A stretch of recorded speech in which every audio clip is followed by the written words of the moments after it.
Greetings and salutations, Life and Poetry fam. Welcome back to the channel with your boy, your host, Marcus T. This guy, bringing you discussions with Marcus T. Now, I have a special guest with me today, Miss Johnee L. Pull that one back, right? Miss Johnee Monique. Right, she's a bit different. She's a little bougie, a little bit. You can see over there, she's a little bit bougie, right? See her edges and stuff. It's all right though. But today we're going to talk about something that's highly important: mental health awareness, guys. If you didn't know, this is May is officially deemed Mental Health Awareness Month. I forgot the date when it started that, but it was like back then, like back there somewhere. They officially deemed May Mental Health Awareness Month. And it just seems like with everything going on now that it's imperative that we talk about these things, have these type of discussions, because there are a lot of people out there dealing with something mentally, emotionally, this, that, and the third. But yeah, without further ado, I'm gonna let Miss Johnee Monique introduce herself. And yeah. Hey guys, I'm Johnee, and I'm collabing with my bro, your host, Marcus T, that guy. I'm a mental health counselor, and I work in the community counseling teenagers, children, and then helping adults build skills that they lack because of their mental health diagnoses. Also, I go follow me and subscribe on my YouTube channel, Johnee. I'm really excited to do this video, and I think that's all I can to introduce myself.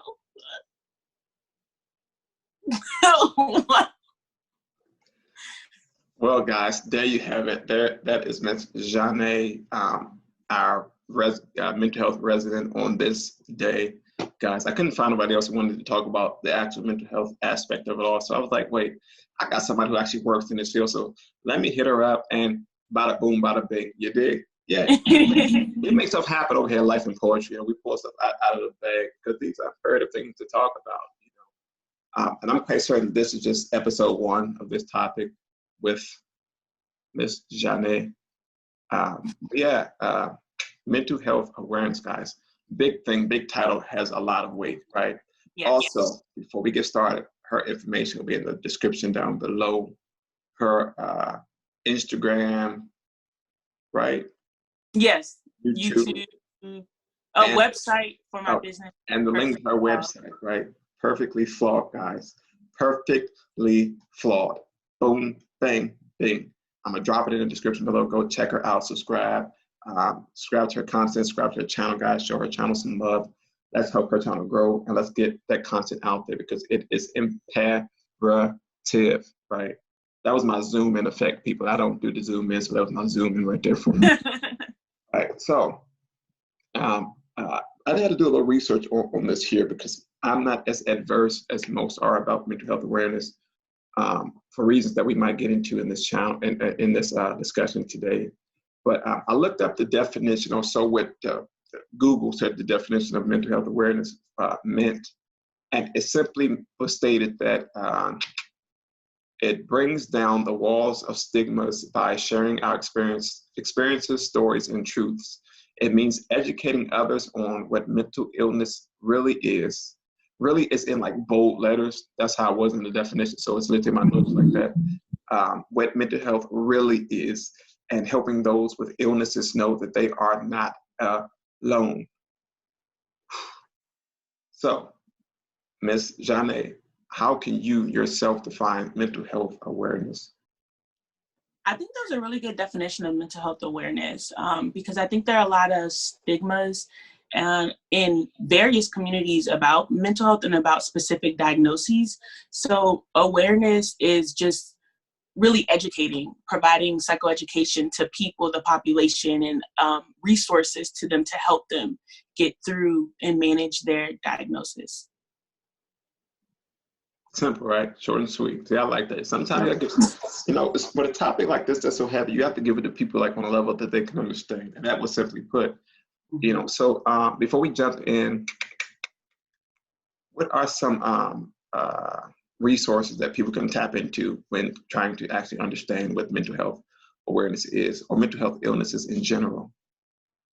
For understanding, I would say,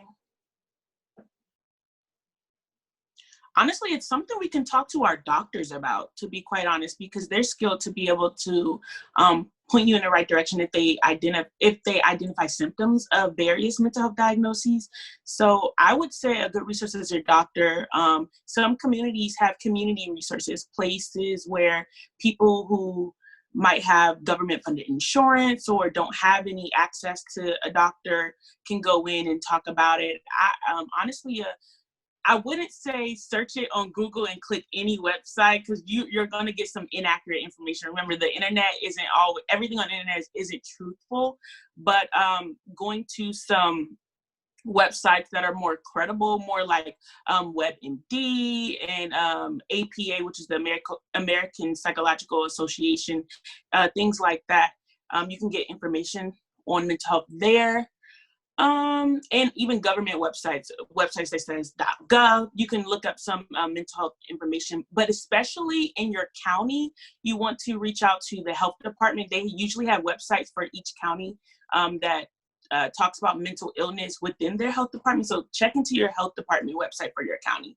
You can get some really great resources there. They can tell you where to go for where you're located, who to call, who to reach out to if there's a crisis. There's also national crisis hotlines you can call on. There's a national crisis text line, and the text line is really, really useful. It's for people who are going through a crisis, or if you just need information for where you are. And I'm just going to plug that number in here. If it's 741-741, make sure you text that if you need information. If you're going through a crisis or know someone going through a crisis and you're not comfortable with calling, you can text them. I hope I answered your question. Yes, you did. And that information will also be in the description down below. Because remember, you are not alone in what's happening right now. You are not the only one who's dealing with something mentally. Not at all. Yeah, on any level. And it's a blessing that we have the ability to even have this type of conversation now. Because in my experience, I've noticed that all too often we shy away from having the conversations about mental health. It seems to be that sweep under the rug type topic. So in your opinion, right, I know you ain't no doctor, nothing like that, right, but you've been in this field long enough. You've been in this field for how long? I've been working in the field for almost 2 years, but I went to school for it. I got my master's degree in it 2 years prior. A year prior. So, it depends. You working in the field or like studying? Which one? Or both? In my opinion, you in school, you working in the field. Folks, you are working in school, all right? you get paid when you get that refund check after you don't spend all your money, all right? That's working in school, all right? But yeah, so being in the field of dealing with mental health and stuff like that, why is it truly important to have these conversations? And also, why do you think we are scared to have these conversations? In my opinion, I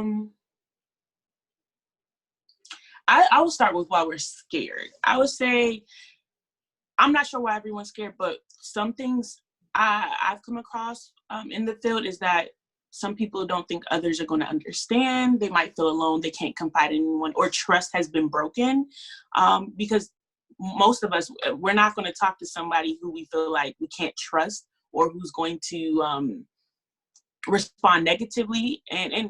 So I would say those are some of the reasons why people are scared, or some people are scared of actually getting the diagnosis. Maybe some of them know it, a specific mental disorder runs in their family and they don't want to have it. So I would say they might not mention it because they're scared of that.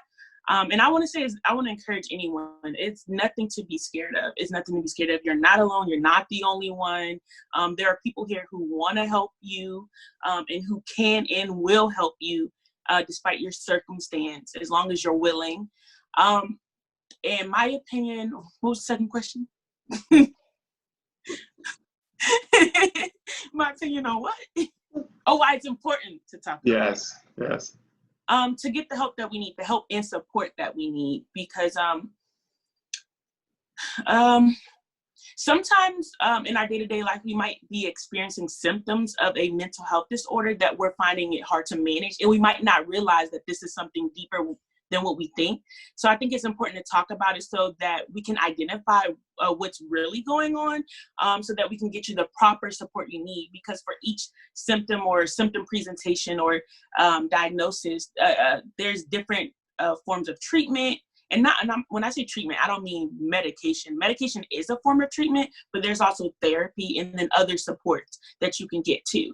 So just like maybe support groups might be beneficial for one diagnosis, while support groups might not be as beneficial for this one, or this form of therapy is beneficial for one. So it's really important that we talk about it so we can get you the support that's will best fit you and what you're experiencing. Wow. That's heavy right there. I know it's hard for people to have these conversations because of, like you said, the fear of it all, that underlining tone when it comes to even understanding mental health. And a lot of times we, as human beings, I should say, I'm not going to specify any ethnic group, but we as human beings say, like you said, man, my mom's got that, so what if I got it? So I'm not going to go to the doctor and ask them specifically about this here. I know me specifically, I've done that. Truth be told, I still do it. I'm tired of going to doctors, telling them everything going on. Mm-hmm. It always opens up that door to you have to face the reality of it all. And I'm starting to break out of that a lot. Yeah. Life and poetry, you guys know what I'm dealing with, and it trickles down to back to '92. It goes all the way back there. So to open up those doors for me specifically, it was a hard thing to do. And even to have the conversation with people about it, it was like, man, they're gonna look at me like I'm, for lack of a better term, crazy, or just off my rocker, me asking these type of questions. But sometimes you need to pinpoint specifically what you're dealing with so that you can help grow from it and heal what's actually going on in your psyche, in your person, in your being, all around compass of it all. But yeah, I want to say something else about that, if you don't mind. Also, just because you've seen one person with that specific diagnosis, and you saw how it looked with them, it may look completely different with you. It may manifest differently. You may have different symptoms.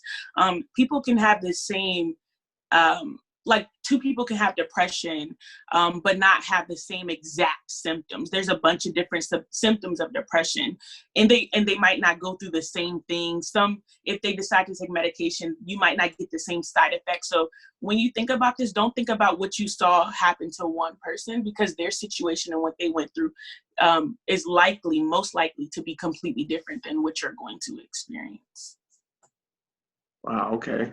So all of that being said, how do you, I was gonna say what's the proper way, but I don't want to use that terminology. So what is the best way, I would say, to even initiate the conversation about mental health?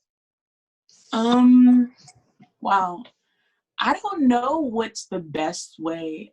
I wouldn't say that there's a good way to go about it, but I would say just be honest and upfront and honest about what you're dealing with and what you feel.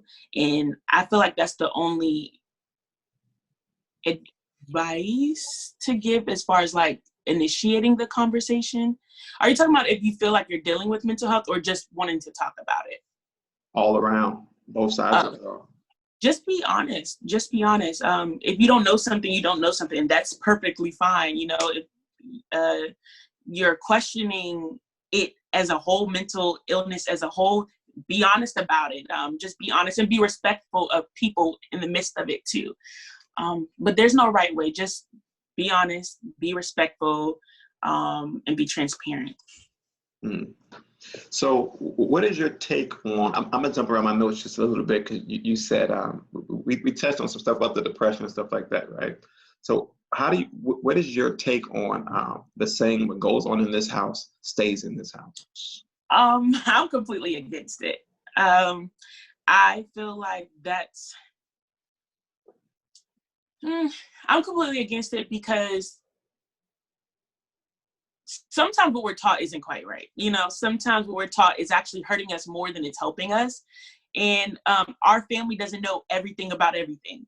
And we need to outsource sometimes. Sometimes we need to go to a professional, whether it's a physical illness, mental illness, or you're looking in, I don't know, different belief systems. I don't believe in the what goes on in this house stays in this house. And from my experience, I've typically heard that when it was more negative things and where things that were hurting others was going on rather than positive things. So I don't agree with it at all. And and it's important, even in all relationships with our family, significant others, friendships, we should have people outside of those relationships we can talk to about things, because it's healthy. Being around one person all the time isn't healthy. We should be able to have space in between us, have our own hobbies, have our own likes and dislikes. We should be able to do things on our own or with other people. So there are a number of reasons why I don't agree with that. I can understand that. I'm in the same boat. I never understood it. Like, how can I get help in this house if this house is the root of my detriment? If it's pulling me down, being in this space, in this negative environment, why would I seek help in it? Why would I seek this as my place of refuge? And that leads me into this here, right? The stigmas on the different racial communities. And I know that I'm saying what goes on in this house, stay in this house, it seems to be rooted in the Black family, right? I'm not gonna say African American. I don't understand the term African American. That's another story for another day. But for the Black family, my birth certificate says Black, not African American. Now it got the slash in it now. I don't. Yeah. But let's discuss some of those things there, because I've noticed it's a big difference between the Black household, the Caucasian household, and the Hispanic household. I've seen that. You see majority of the Caucasian family say, okay, let's go to therapy. Let's then talk about these problems here. But then the Black family's like, go to church. It's gonna be all right. Give it to God, right? So let's talk about that. What's your opinion on that? Like, just go to church, give it to God, or let's go. My opinion is, with the whole go to church, give it to God. I mean, I believe in giving it to God, but I also believe in getting help professionally too, because I believe that God has placed mental health professionals here on this earth. He's, I don't believe that should be the only avenue, because I believe there's people outside of, our personal church community that can also help us. So I don't agree with that either. I mean, I agree with giving it to God and praying to him about it, but I don't believe in, oh, that's it, and it's something only God has to deal with, and you can't take that anywhere else. I don't agree with that at all. Another thing I see in the Black community is, oh, well, I don't want to talk to some person who doesn't know me about my business, and I can understand why someone can think that, but I do want to assure you guys that these professionals, therapists, counselors, social workers, they're trained. At least they're supposed to be trained to work with different people, and you're supposed and we're trained to let you out you. We're not here to tell you what you should be doing or what you need to do. We're here to support you. If it's something you're uncomfortable with, say it, and you're uncomfortable with it, So we're here to support, not force, not tell you to do, just support. So whatever you want to do, we're here to help you and help you process things. And maybe even process some negative thinking patterns or some traumas that you experienced. But if you're not comfortable, you're not comfortable. And that's always, always, always, always okay. So I'd say try it out. I definitely say, I personally believe everyone should, get counseling or therapy at least once in their life, because we all have some stuff, none of us we all been through something that has impacted us emotionally. So I personally think everyone should go, but I say try it out.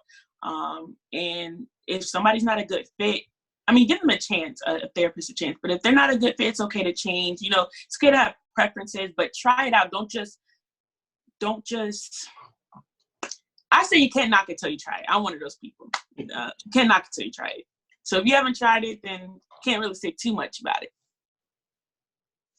That's good right there. That's really good right there. You literally went through my notes, so I'm gonna push you to the side because you answered my questions in the notes. So, we're going to talk about it on the personal standpoint. Like I want to talk about the ministry. I know that you're in ministry and stuff like that. And we touched on that. We touched on the stigmas in the household.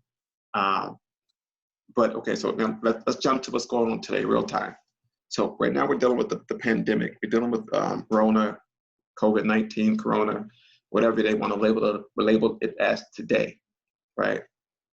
In dealing with that stuff there, what ways can you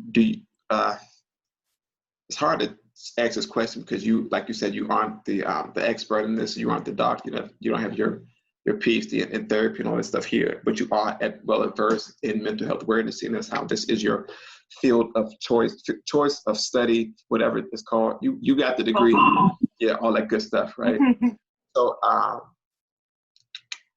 dealing with COVID-19, how have you seen it impact those who you are working with? It's really impacted some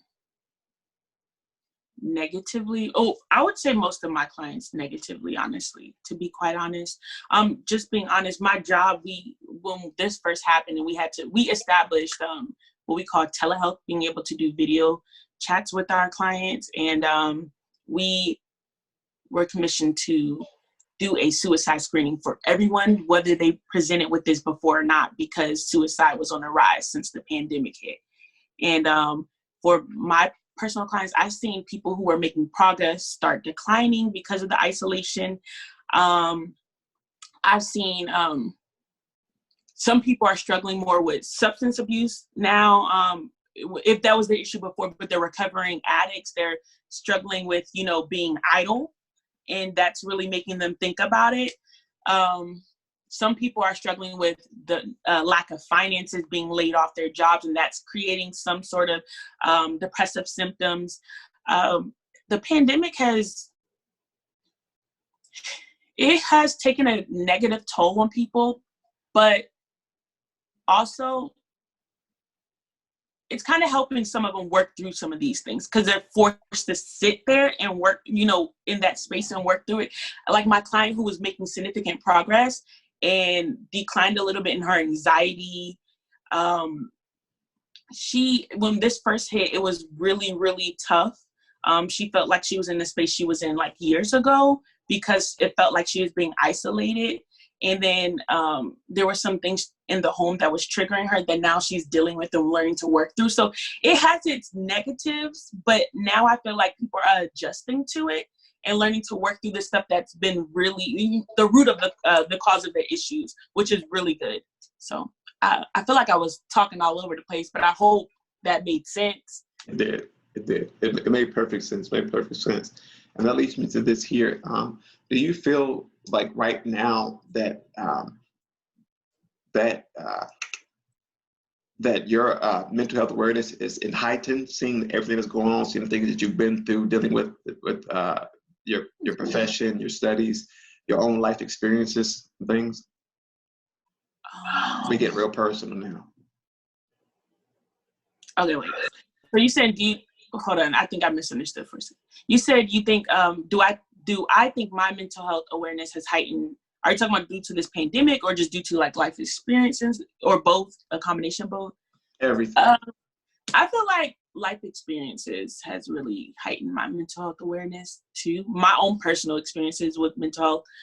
I think it's really, I think that's what's been the biggest thing that, makes me more aware of what I dealt with, what I'm dealing with on a daily basis. I guess. I hope. That's all right. Remember, everything here is opinion based, so we don't have to throw out those statistics and things. It's your opinion, it's your experiences, and I'm quite certain that you've been through some things and you've dealt with some things, especially in this profession, and seeing how you are in ministry now. And I don't know if you mentioned that there, that you see a lot of things come your way down the pipeline, which can be a lot to take in. And I know me personally, being in ministry for the short amount of time I've been in, I've seen people come and say, look, I need help with this here.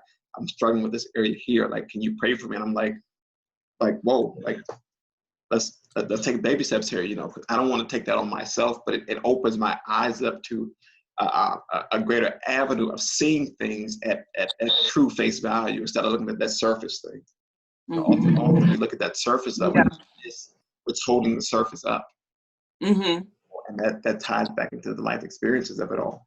Yeah, and you know, now thinking about it a little bit, I think honestly, even when I was studying about it, like, you know, of course my awareness was increasing because we did case studies, we read books, we did work on it. But when I really got into the field, I think that made a huge impact too, because I was able to work with people like in person and seeing their actual struggles versus seeing it on paper or in a book. And I feel like it's really increased my patience, still working on it, still working on being more patient, but it's really increased my patience and understanding and how everyone's different, operates different, thinks differently, adjusts differently. Like I knew that, but seeing it had a different impact on me. Yeah. All right. So with all that, again, your opinion, right? How, in your opinion, do you actually develop mental health awareness? Because I know for me specifically, I had not a clue what it was, right? Mm-hmm. Until a few years ago, when I was sitting in that hospital room and the head doctor comes in. Because with my situation, they checked me for depression, anxiety, and something else. It was another big word to do. I mean, that was like, look, get out my room type thing, because don't speak that over my life. But I had to go back and evaluate what the doctor was actually telling me when he was speaking to me. And it wasn't to speak nothing over me, it was to help me clarify what was actually happening. And believe it or not, I was in a massive state of depression where I shut out everything and everybody to the point that I wasn't eating. I didn't eat for about a week in the hospital my first time there. Literally. No liquids, no food, nothing. I don't know how I survived it, but I did. Truly, grace of God. You know, I like to eat now. Trust me. But I looked at it to develop the understanding of what it was, so that I can be aware of it for myself.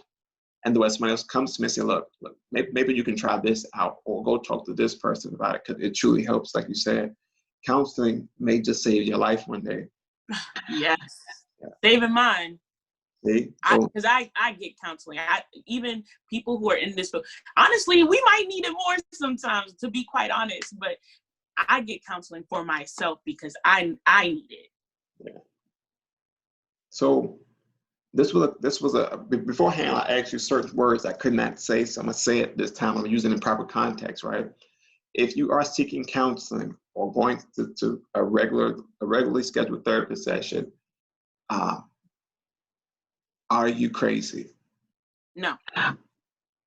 Elaborate.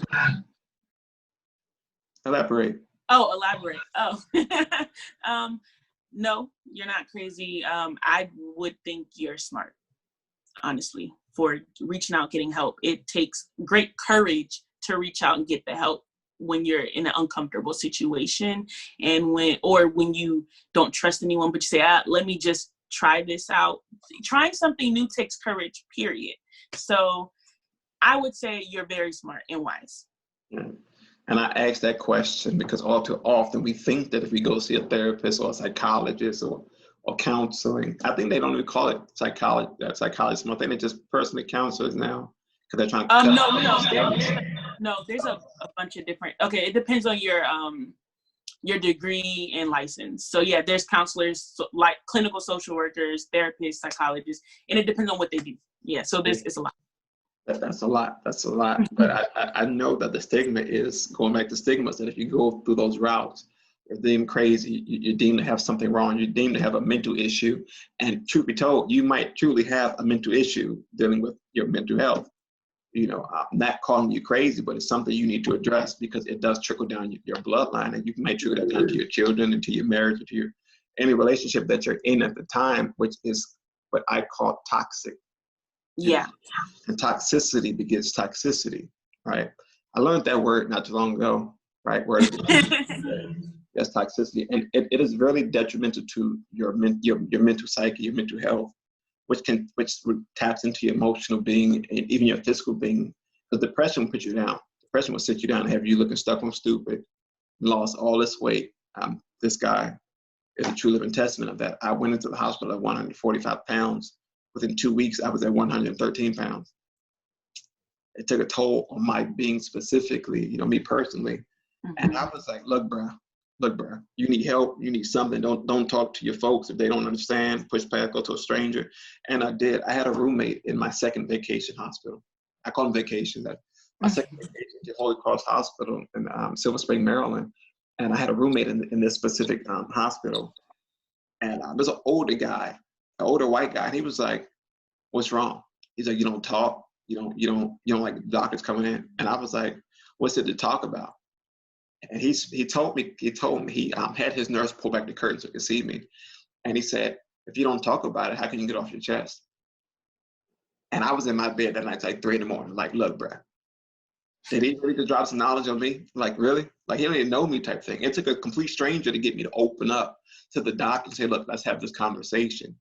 You know, even I didn't want to talk to the head doctor that came in twice a week. I talked to the nurse and said, look, can you relay this to him? I don't want to see him right now because I still feel like, for lack of better terms, quote unquote, crazy, you know? And he slid me a note one day and he said, the note said, you, and it was like 4 pages, right? Each page had a word on it. You are not crazy. And I was like, you couldn't put this on one paper. First of all, that's with the passion, but it opened my mind up saying, okay, look, come in, let's have this conversation. You know, and he broke down a huge wall for me, which helped me get back into my physical therapy in the hospital, helped me actually open up to my roommate. I really missed it. I hope he came out okay. He was an older guy. I hope he came out of that place okay. Wherever you are, if you look watching this video, bless you for your courage in helping this young man out, because truth be told, you possibly saved my life that second go around, because I had completely given up. My psyche was completely shot. It was ruined. Because everything that was compiled onto me, I didn't have that outlet to talk to. I didn't have that counselor to go to.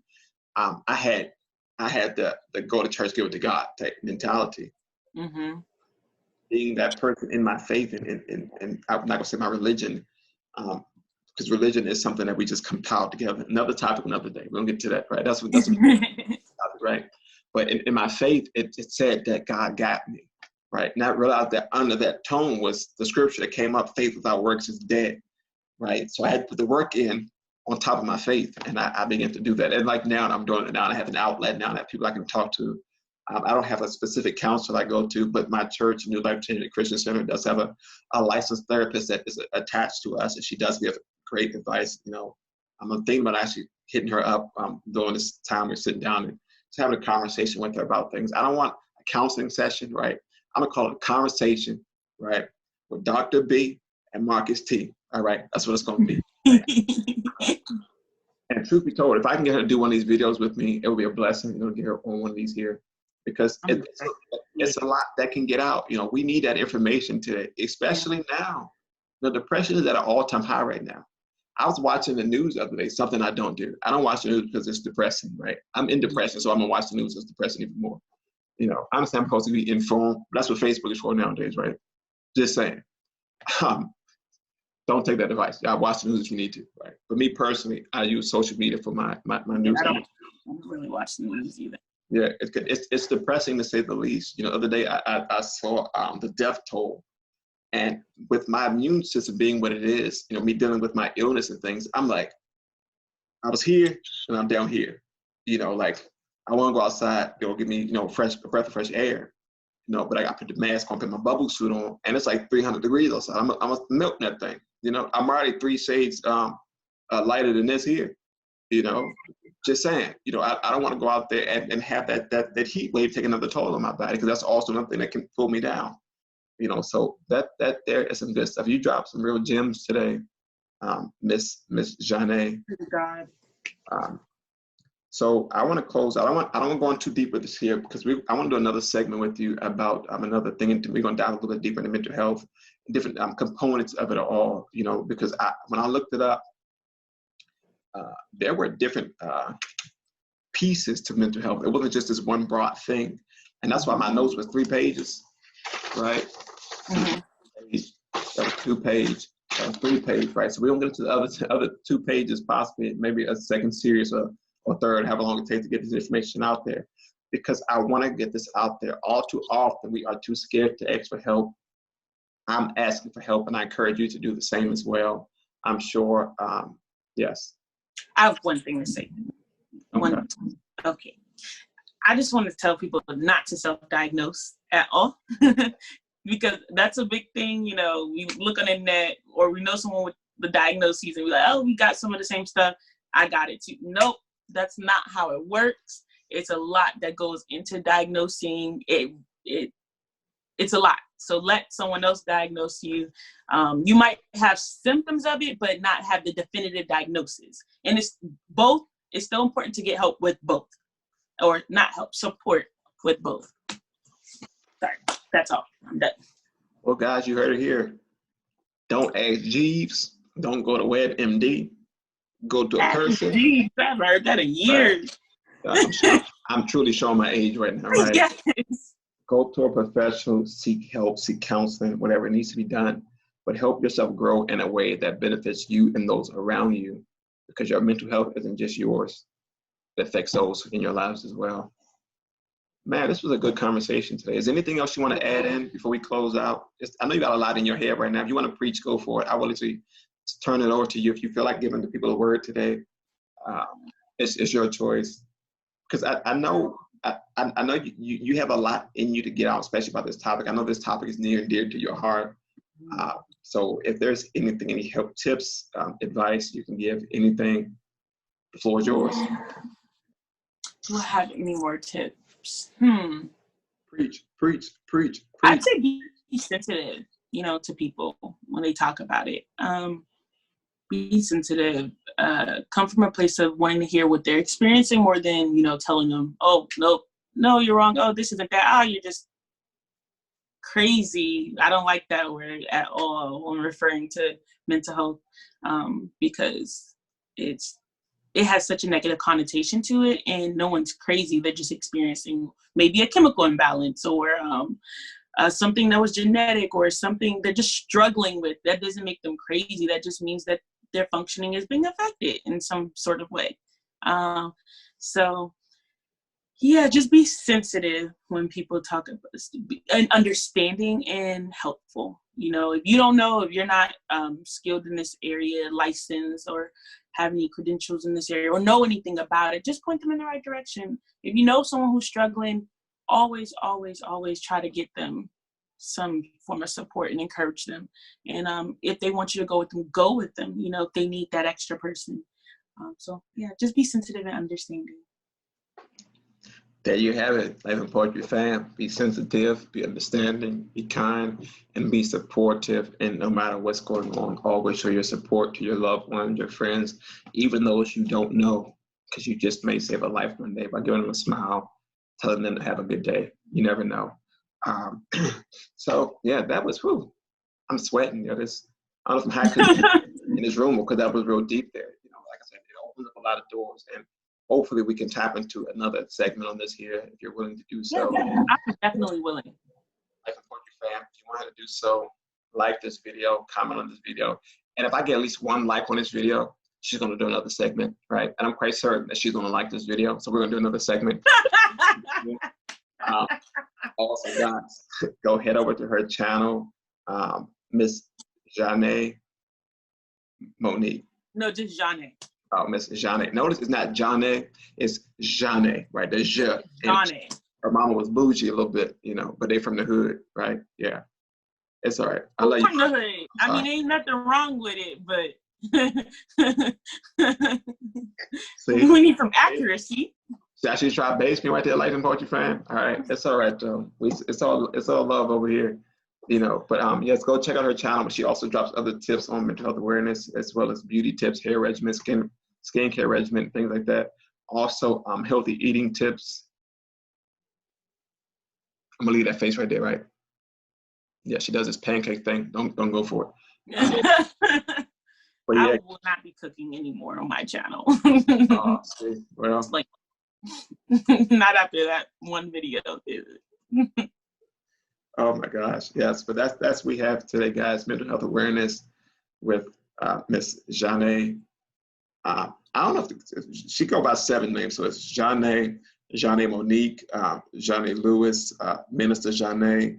It's just a lot. It's a lot, right? So for now, we're going to call her Miss Johnee, right? She gave you some good tips and good facts. Again, a lot of stuff will be in the description down below. I'm gonna go ahead and get those links for you guys. You guys can click on those links and go to those things. If you need help, guys, remember that you are not alone. We are here standing with you. We are setting an agreement.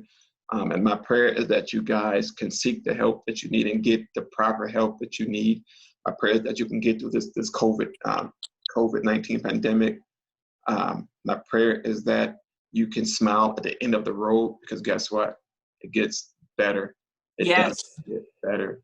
I'm not going to preach to you today. That's another video. We're going to get to that segment in another time.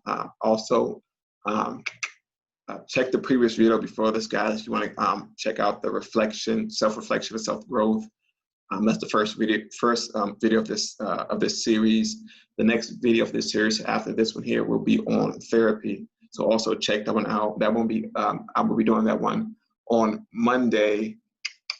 I look at my board. I got a board right now. Monday, May 18th. I'll be recording that one. Hopefully it's uploaded. Right, uploaded. Hopefully it's uploaded that same day so that you guys can actually check them out in proper form. Because it's all this information needs to get out now. This is Mental Health Awareness Month, and I'm trying to get you guys into the aspect of saying, look, let's start this conversation. That's like we're doing here today. So guys, this is Discussions with Marcus T. Until next time, be blessed. Peace.